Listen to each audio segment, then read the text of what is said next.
My name's Colin Bettison. I was born in Sutton-in-Ashfield, in Mansfield in Nottinghamshire.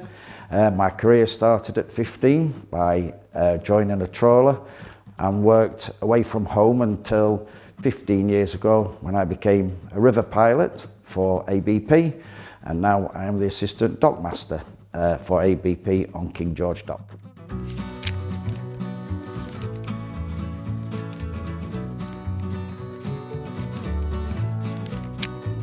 It was something that I always wanted to do, right from being about 10, 11.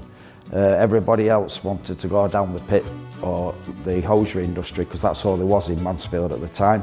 But I had always wanted to go to sea ever since from being about 10, 11. It was something I always wanted to do. It was in my blood to go. And I actually made an effort. Even school couldn't get me anywhere or anything at the time. And even after doing one day down the pit on a visit, I knew I wasn't going to go down there. And then I found out my headmaster at the time was a yacht master, and he got hold of the Merchant Navy office in Hull.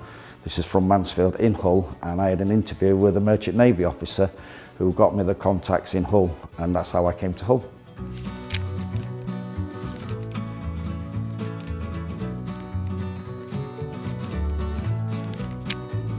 Depended on the length of trips that we did. I worked for Marzies for 22 years. I was only fishing for 6 because the Falklands War actually stopped the fishing industry at the time, because the trawler I was on was sent as a minesweeper down to the Falklands. But the trips would range anywhere from 6 weeks to 12 weeks, sometimes a bit longer, depending if we part discharged and went back out again. But generally three months we was away for, and home for maybe 2-3 weeks.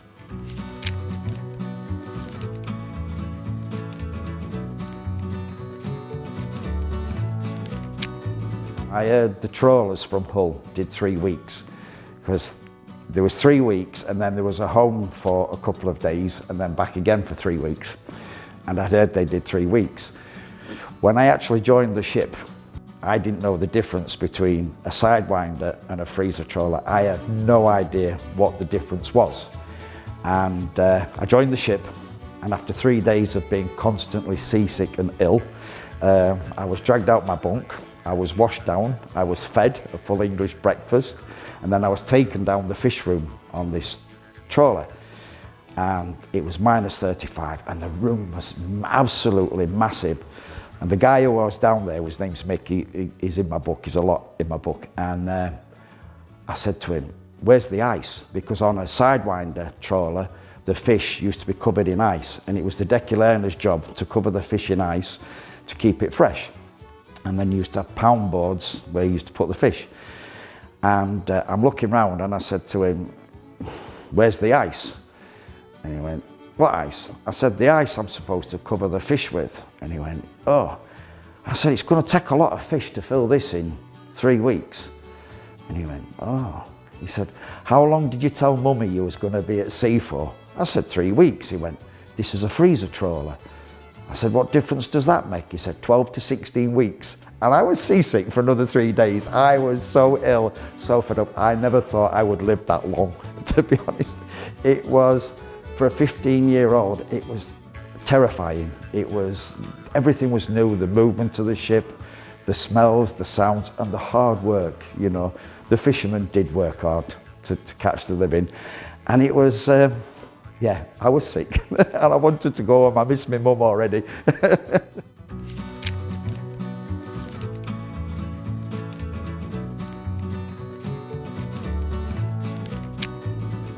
Very nice question. I was at home at sea.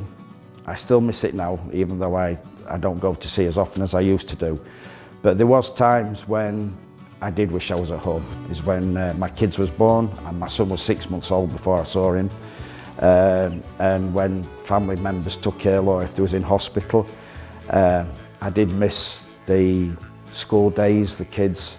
But at sea, you're your own boss, and I loved it at being at sea, you know, waking up, watching the dawn, watching the sun go down, Mother Nature at the best and at the worst.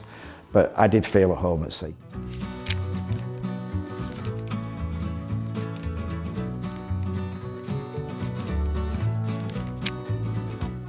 At the time, yes, because I always said I'd never go back to sea after my first trip. And then I actually got sent out to Egypt, to my first survey boat in Egypt. And we actually used to use explosives to look for oil. We used to blow the seabed up. And it was so, the technology then was just, the computer room was as big as this with the reel-to-reels.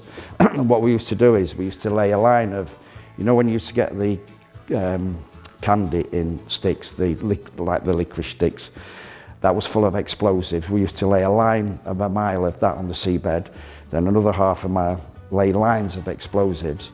And then we had ordinary microphones, what you get on a radio, in a plastic bag sealed with the button pressed in, and we'd lay them on a machine, a buoy, and then we'd blow the seabed up, and then the sound waves would come back up through the microphone, through this aerial, send it back to the ship, and they could tell by the ups and downs where the oil was. It was amazing how we did it. We used to blow the seabed up, and the fish, and anybody who was in there.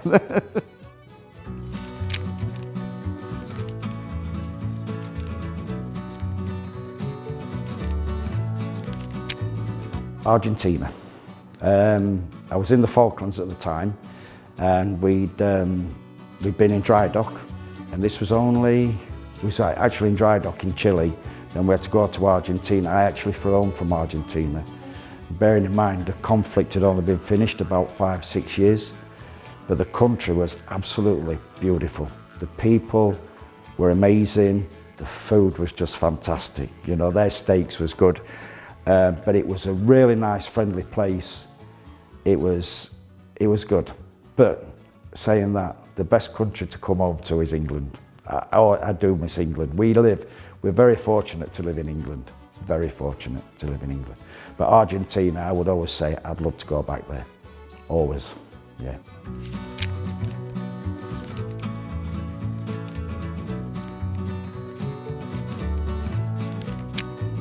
The worst danger was the weather. What's always amazed me about the weather, especially North Sea, it can be as flat, as calm as anything, and within 20 minutes you've got some really, really big waves. A couple of times we've nearly been washed over because of the way the ship rocks and rolls. And many years ago I was on a fish patrol outside Canada, and Katrina came through, the last of the hurricane. And she hit us on the bow, and she smashed a few windows and a few life rafts. We got badly damaged, and we've been very lucky. But she is always, Mother Nature's the one that you've always got to watch. She causes a lot of damage. We've been chased by pirates. We've had pirates come down the side and look, but they wasn't looking for us. They was looking for ships that they would have got the money from. Been shot at. Occasionally, but no, weather's been the most dangerous thing that you can ever have at sea, weather, yeah.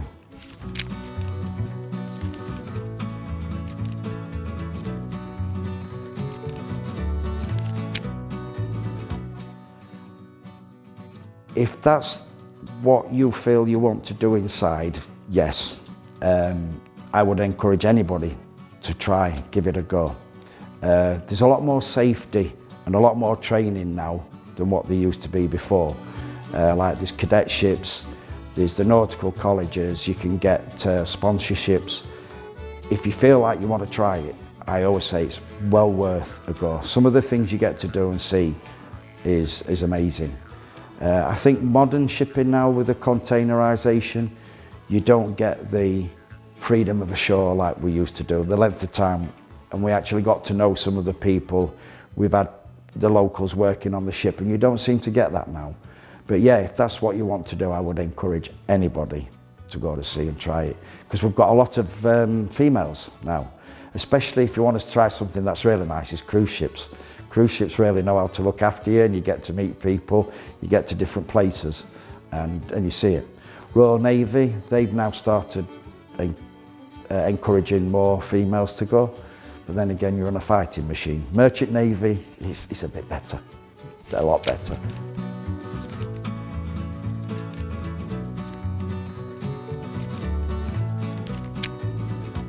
a lot. There's a lot more, I mean, when I started fishing, there was no such thing as safety equipment, no life jackets, no lifelines. You actually went to work in the gear that you took with you. You got supplied a duck suit and the boots, but nowadays, shipping companies and ships have to come up to a certain standard of safety. We have safe systems of work, we have permits. Crews are generally, especially the ships I worked on, specialised shipping, DP ships, because we was working with oil rigs and divers and things, you had to stay safe. We used to have reel-to-reel film, and the old reel-to-reel, and the only film we ever had was The Eagle Has Landed, and I must have seen that 30 times, and it was just, well, that was one of the things that changed. We used to get just reel-to-reel, but now with the internet, you've all got a computer, you've all got television, you've all got Sky, shopping channels, whatever you want. So you've got the comforts of home now, whereas we didn't. And in one way, when we was at sea, we'd play cards with dominoes, we'd have teams. But now with the advent of television and the internet, Facebook, people don't seem to mix as well as they do on some of the ships. But it is sad to see when some of these ships come in, the Filipinos, they'll have to go to the Seamen's Mission to get the internet, and they have to go there to get a phone call. So I was very lucky, the ships I worked on, especially working for the Norwegians. They was good. They provide everything, yeah.